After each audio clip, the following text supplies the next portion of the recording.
大家好，我哋協英中學同九龍華仁書院嘅團隊，今日會同大家介紹我哋嘅產品藻類窗。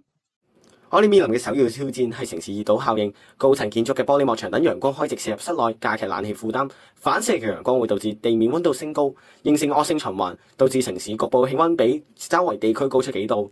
第二個挑戰係過剩藻類污染，自然水域中嘅藻類會破壞生態系統，威脅魚類安全。清理藻類嘅成本高昂，而呢啲藻類其實係未被利用嘅資源，可以轉化為價值。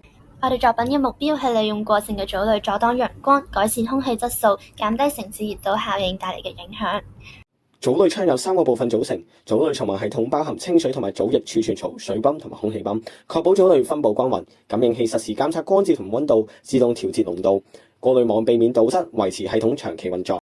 我哋做咗個實驗，管道入邊擺咗水同埋藻類，形成一個藻類生態系統，輸送藻類嚟到去調節氣嘅濃度，直到達到預期嘅遮光百分比。如圖所示係我哋嘅藻類濃度調節系統。藻類喺富含營養嘅水質入邊形成生態循環，利用陽光進行光合作用，吸收二氧化碳，釋放氧氣，同時降低室內嘅溫度。我哋嘅產品配備自動調節系統，透過自動控制產品嘅水流嚟確保藻類喺裏邊平均分佈。同時，我哋系統連接室內嘅通風系統，將藻類製造嘅氧氣供俾室內裏邊嘅人使用，達至一個循環。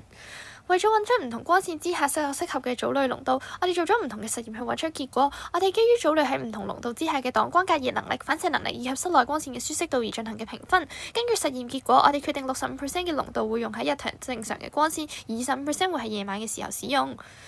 我哋選擇藻類作為我哋產品嘅核心，係因為藻類嘅特殊性。藻類有好強嘅擋光隔熱能力，同時佢會進行光合作用，吸收二氧化碳，釋出氧氣。優勢方面，我哋可以調整藻類濃度嚟阻擋過量光線，降低室內溫度，減少冷氣機嘅使用，並且吸收二氧化碳，釋放氧氣，改善空氣質素。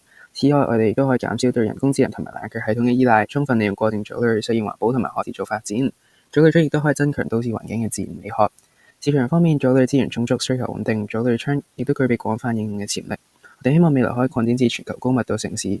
首階段嘅計劃就喺香港商業區進行測試，特別係高密度玻璃窗同埋熱島效應嚴重嘅地區。相比傳統窗膜，藻類窗可以調節光照、溫度，即係吸收二氧化碳並且釋放氧氣，而且藻類窗亦都可以為建築增添自然美學價值。